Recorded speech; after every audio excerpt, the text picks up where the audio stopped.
না স্যার, কার ট্রাভেলসটা আমরা আমাদের মতন করে ভালোভাবেই চালাচ্ছি তো স্যার, কিন্তু বাস ট্রান্সপোর্ট মানে আসলে আমার বোনও এই বাস ট্রান্সপোর্ট চালাচ্ছে। খুব বড় কোম্পানি ওটা, উমা ট্রান্সপোর্ট। এখন আমরাও বাস ট্রান্সপোর্ট শুরু করলে ওর সাথে কম্পিটিশন করবার মতন হবে। ও এই ব্যবসায় না থাকলে কোনো সমস্যাই ছিল না। যাই হোক, আপনি একবার ওর সাথে কথা বলে দেখুন।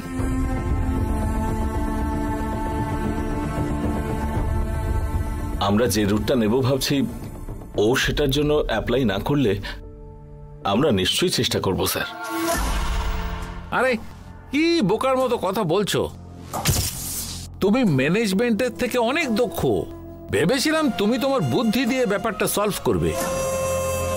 তুমি তো দেখছি ছেলে মানুষের মতো কথা বলছো। বিজনেস নিজের জায়গায়, সম্পর্ক অন্য জায়গায়। না, উনি খাচ্ছেন না বলে আমরা উপোস করে থাকবো?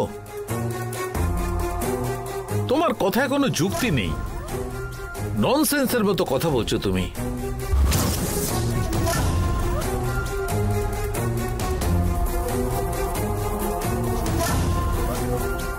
ধরো তুমি একটা হোটেলে খাবার খেতে গেছো, উনিও সেখানে খেতে গেছেন, তাহলে কি তুমি না খেয়ে চলে আসবে?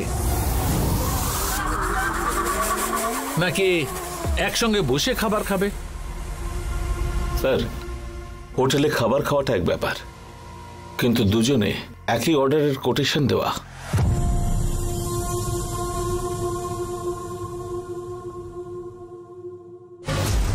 সেটা কিন্তু কোনোভাবেই একদম ঠিক না। তাছাড়াও আমার নিজের বোন, আমাদের পরস্পরকে মুখোমুখি হতে হবে, তখন ব্যাপারটা খুব লজ্জার হবে। দেখো, এ কথা তোমার মুখে মানায় না।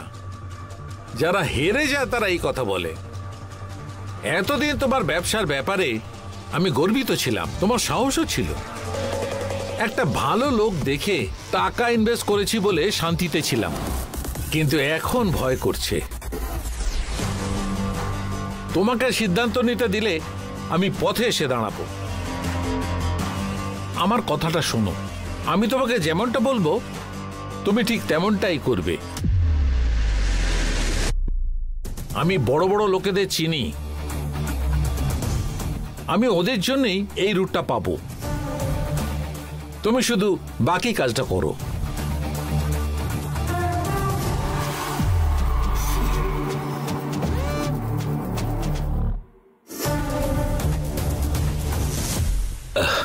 স্যার, আমাকে একটু সময় দিন স্যার। এটার ব্যাপারে আমি একটু চিন্তা করে বলছি। আমাকে বাড়িতে মায়ের সঙ্গে কথাও বলতে হবে। ঠিক আছে, তোমার যা ইচ্ছা করো, কিন্তু আমি যা বললাম তাই হবে। এখানে কি আমি মজা করতে এসেছি যে দাদা বোনের ভালোবাসার কথা শুনবো? বিজনেস করছি আমি। যখন বিজনেসে টাকা ঢেলেছি তখন সামনে কে আছে বলে ভাবিনি। শুধু সফলতাই আমাদের লক্ষ্য হওয়া উচিত।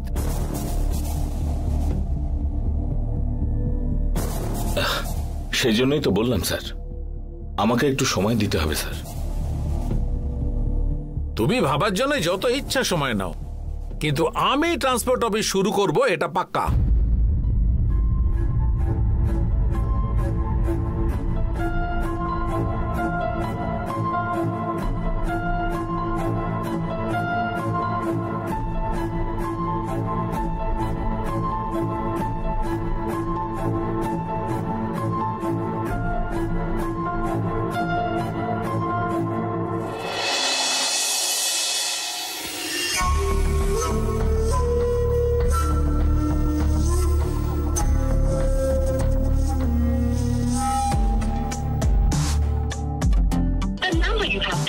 Is currently busy. Please try later.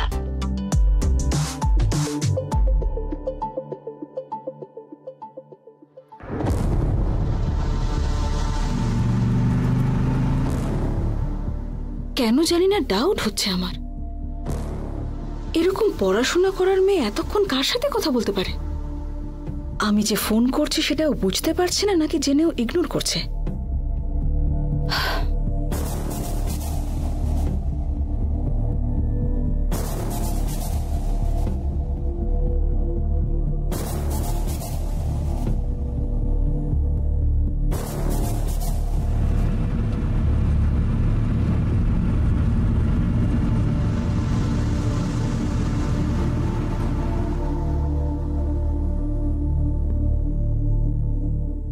Hello প্রীতি, আমি শিবানী দিদি কথা বলছি। বলুন ম্যাডাম। আমি অনেকক্ষণ ধরে তোমাকে ফোন করছি কিন্তু এনগেজ আসছিল। এতক্ষণ ধরে কার সাথে কথা বলছিলে তুমি? ও আচ্ছা, আমি আসলে আমার প্রফেসরের সাথে কথা বলছিলাম। একটা সাবজেক্ট নিয়ে একটু ডাউট ছিল। এখন তো 11টা বেজে গেছে, তুমি এখনো যাওনি কলেজে? আসলে আর ক্লাসের সময় তুমি প্রফেসরের সঙ্গে ফোনে কেন কথা বলছিলে? আজকে আমি ক্লাসে যাইনি, প্রজেক্ট ওয়ার্কটা পেন্ডিং ছিল তো, তাই সেটা নিয়ে কিছু ডাউট ক্ল্যারিফাই করছিলাম। কি ব্যাপার ম্যাম, আপনি ফোন করেছেন? কিছু না প্রীতি, এমনি কথা বলতে ইচ্ছে করছিল তাই ফোন করলাম। তোমার দিদা তো তোমাকে নিয়ে ভীষণ চিন্তা করেন। বেচারি নাতনিকে খুব ভালোবাসেন উনি, সেই জন্য কেমন আছো সেটা জানতে ফোন করলাম আমি। আমি ভালো আছি ম্যাম। ঠিক আছে, তাহলে যদি কোনো প্রয়োজন হয় সংকোচ না করে আমায় কল করবে। ওকে? ঠিক আছে madam, bye. Okay bye Priti, take care. Bye madam.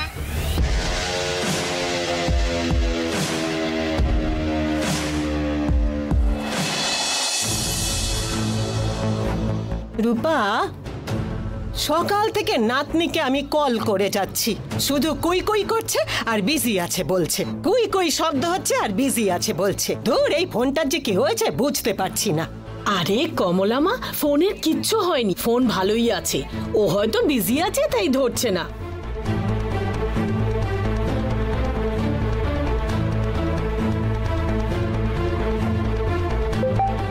কমলা মা দেখো, ফোন করছে হয়তো। দিদি ফোন করেছে। হ্যালো হ্যালো, প্রীতি ফোন ধরলো? আমি আবার ফোন করেছিলাম, ওই শব্দটাই হচ্ছে, কিছুতেই ফোন ধরছে না। একটু আগে ওর সাথে কথা হলো কমলা মা, তুমি ওকে বোঝাও তো একটু। কেন দিদি, কি হলো? কোনো কিছু?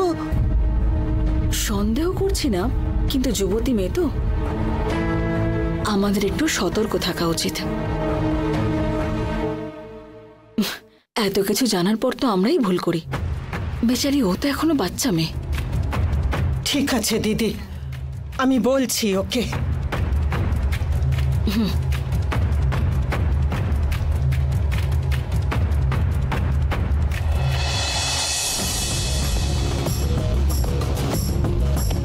কি হলো কমলা মা, কি বললো? কিছু না কিছু না, দিদি ফোন করেছিল, ও আমাকে ফোন করলো কিনা, আমি করেছি কিনা জিজ্ঞেস করলো। রূপা, দুধ শেষ হয়ে গেছে, আমি গিয়ে নিয়ে আসছি। ঠিক আছে।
ভৈরব, কি হয়েছে রে বাবা?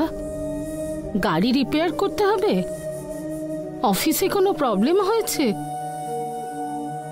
কি হয়েছে বল না ভৈরব।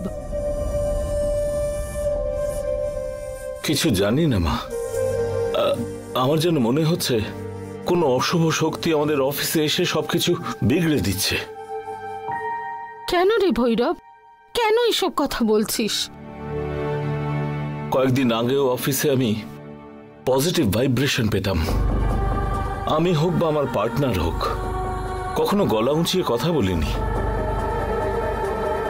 কাস্টমার কল হোক বা আমরাও যখন কাস্টমারের সঙ্গে কথা বলি তখনও ভালোবেসেই কথা বলি। কিন্তু কেন যে আমি ইদানিং সামান্য কিছু হলেই জানো মা, উঁচু গলায় তাদের সঙ্গে কথা বলে ফেলছি। তাই নাকি? তোর পার্টনার অফিসে এসেছিলেন? হ্যাঁ গো মা, উনি নতুন বিজনেস স্টার্ট করবেন বলে সিদ্ধান্ত নিয়েছেন। ভালোই তো হলো ভৈরব, একটা বিজনেস শুরু করে সেইটা বড় হচ্ছে মানে এটা এক ধরনের জয়। তার সাথে আরেকটা বিজনেস শুরু করলে ভুল কি? তাতে তুই মন খারাপ করছিস কেন? উনি কোন বিজনেস করবেন জানো মা? বাস ট্রান্সপোর্ট বিজনেস, যেটা আমাদের শিবানী করছে সেই বিজনেস। আমরাও যদি ওটা শুরু করি আমাদের ডিরেক্টলি শিবানীর সঙ্গে একটা কনফ্লিক্ট তৈরি হবে। তাছাড়া ও ট্রান্সপোর্ট বিজনেসে অনেক বেশি এক্সপিরিয়েন্সড, কত বছর ধরে এই বিজনেসটাও চালাচ্ছে। ওর সামনে আমরা দাঁড়াতেও পারবো না। শুধু শুধু আমাদের দুজনের মধ্যে মনোমালিন্য হবে। এসব নিয়েই ভাবছিলাম গো। আমাদের বিজনেস যদি শিবানীর বিরুদ্ধে যায় সেই বিজনেসের দরকার নেই ভৈরব। টাকার জন্য সম্পর্ক খারাপ করতে নেই বাবা। সত্যি আমি ওইসব কথাই ভাবছিলাম। শিবানীর সাথে একবার এই বিষয়ে কথা বলা উচিত। শিবানী আমাকে যা বলবে সেইভাবেই কিছু আমি করব বলে ভাবছি। দরকার নেই বাবা, তুই শিবানীর সাথে এই বিজনেসের ব্যাপারে কথা বললে ও বলবে আমি এই ট্রান্সপোর্টের বিজনেস ছেড়ে দেব। দাদা তুমি এটা আগে চালিয়ে নিয়ে যাও বলে বলবে। ও এইরকম বড় মনের মানুষ রে ভৈরব। আমার মতে আমাদের এই বিজনেসটা ছেড়ে দেওয়াই ভালো।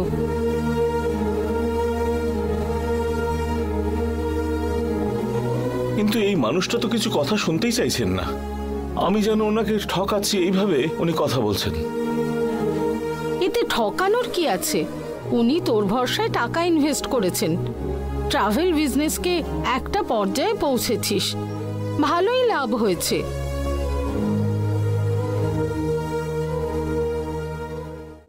উনি আরেকটা বিজনেস শুরু করবেন বলে সেটাই তোর সম্মতি চাই। এটা তোকে মন থেকে মানতে হবে, তখনই তুই সেটাতে সাকসেস পাবি। উনি সেইভাবে কথা বলছেন না গো মা। উনি সিদ্ধান্ত নিয়েছেন যাই হোক না কেন সেটাই করতে হবে বলে বলছেন। আরে সেটা কি করে সম্ভব ভৈরব? দেখ, ওনাকে একটু সময় নিয়ে বোঝা, রাগ করিস না। উনি মানলে মানবেন, না হলে ঠাকুরের উপর ছেড়ে দে।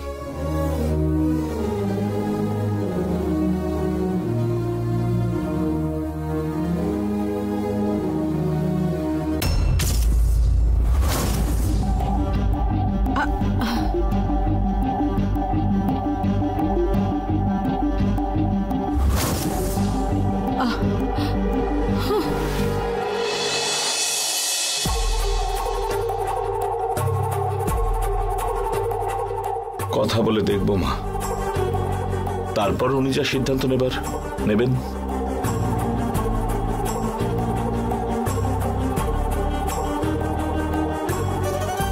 তুই এসব নিয়ে বেশি চিন্তা করিস না, কিচ্ছু হবে না। ভগবান আছেন, ওনার উপরে সব ছেড়ে দে। দেখ, সৎভাবে যারা কাজ করে ঠাকুর তাদের কোনোদিন ছাড়েন না।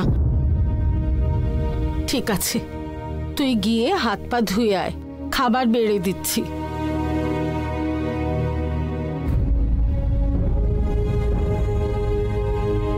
ভৈরব, বলছি তো চিন্তা করিস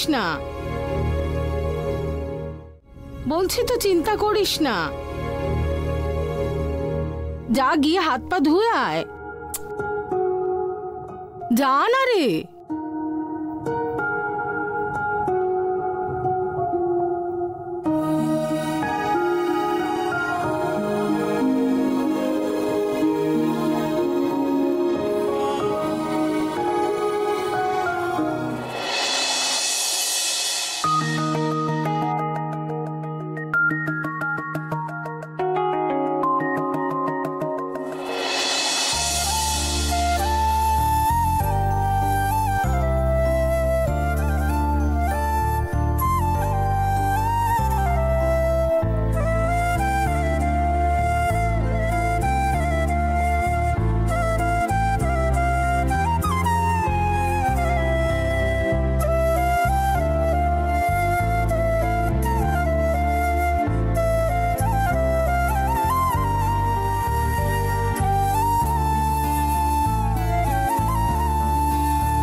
কি ব্যাপার ম্যাডাম, কিছু একটা লিখছেন মনে হচ্ছে। ও বুদ্ধি হয়েছে তাহলে, আমরা কিছু না বলতেই নিজে নিজেই পড়াশোনা করছিস। কালকে ক্লাসে টেস্ট আছে, তাই জন্য আমি কোয়েশ্চেন্স লিখছি।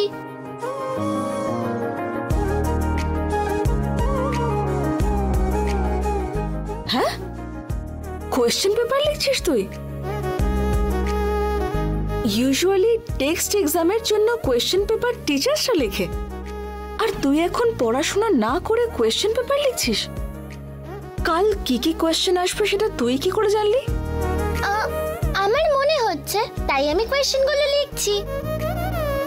আমি যতগুলো কোয়েশ্চেন লিখছি সেগুলোই কালকে আসবে, তুমি দেখো।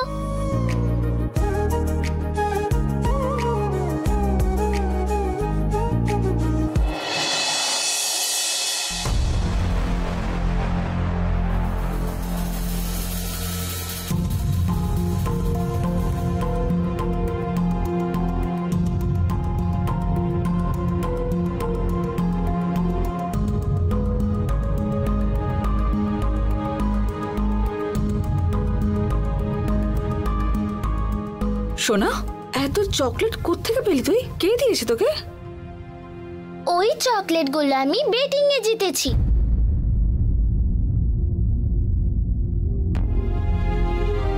কি বললি? বেটিং?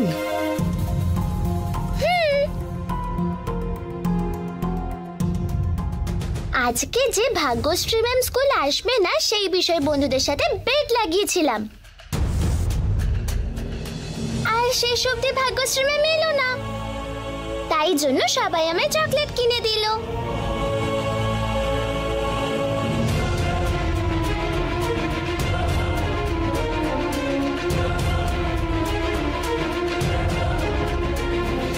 কেন জানি না আমার আজকাল তোকে দেখে ভয় করছে রে। আমি বাঘ ভাল্লুক নাকি যে আমাকে দেখে তোমার ভয় করছে?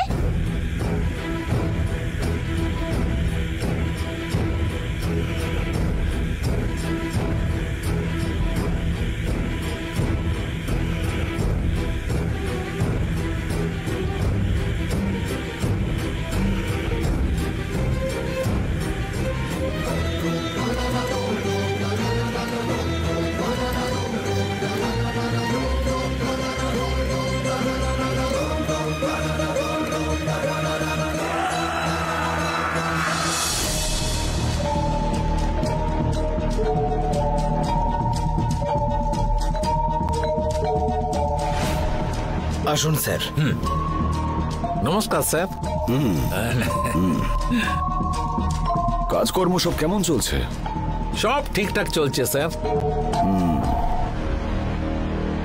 আপনি বলছিলেন কোনো একটা আর্জেন্ট দরকার আছে, রকি একটু আগেই বললো আমাকে। হ্যাঁ স্যার, একটু কথা বলার ছিল। কি হয়েছে? ওই ট্রান্সপোর্ট কোম্পানি সংক্রান্ত কোনো কথা নাকি? হ্যাঁ স্যার। তাহলে আপনার পার্টনার কি বলছে এই ব্যাপারে? ও নতুন ট্রান্সপোর্ট কোম্পানি শুরু করার ব্যাপারে রাজি নয় স্যার। ওর বোন শিবানীও নাকি এই বিজনেসে আছে, সেই জন্য এটা করতে চাইছে না। দেখুন, যে মানুষটা হাঁটতে পারে না তাকে রেসিং ট্র্যাকে নিয়ে যেতে নেই, কারণ তাকে আপনি দৌড়তে বললেও ও দৌড়াবে না, আর সেই ক্ষেত্রে আপনাকেও দৌড়তে দেবে না। একটা কথা আপনি খুব ভালো করে বুঝে নিন, টাকাটা আপনি দিয়েছেন, তাই আপনার কথা শুনতে আপনার ওই পার্টনার বাধ্য। বুঝতে পেরেছেন? হ্যাঁ বুঝেছি স্যার। আমি ওকে ওপেনলি বলে দিয়েছি স্যার যে আমি ট্রান্সপোর্ট বিজনেস শুরু করবই, সে তোমার ভালো লাগুক না লাগুক, আমি যা ভেবেছি আমি সেটাই করব। এই বিষয়ে আমি একদম ক্লিয়ার আছি স্যার। একজন বিজনেসম্যানের এইভাবেই চিন্তা করা উচিত। আমাদের স্পিডেই সবাইকে দৌড়তে হবে, আর যারা দৌড়তে পারবে না তাদের রেখে লাভ নেই। আপনার সঙ্গে কথা শুরু করার পরে বিজনেসের ব্যাপারে আমার ধারণাই বদলে গেছে। আমার কথা বলার ধরন, আমার ব্যবসা করার ধরন দুটোই বদলে গেছে। আপনার সঙ্গে কয়েক বছর আগে দেখা হলে এই ভৈরবের মতো লোকের কোনো দরকারই পড়তো না, আমি একাই চালিয়ে নিতাম। ওই ভগবান অনেক দেরি করে আপনাকে আমার কাছে পাঠিয়েছেন। দেখুন, দেরি করে দেখা হয়েছে বলে দুঃখ করার থেকে এখন দেখা হয়েছে বলে খুশি থাকুন।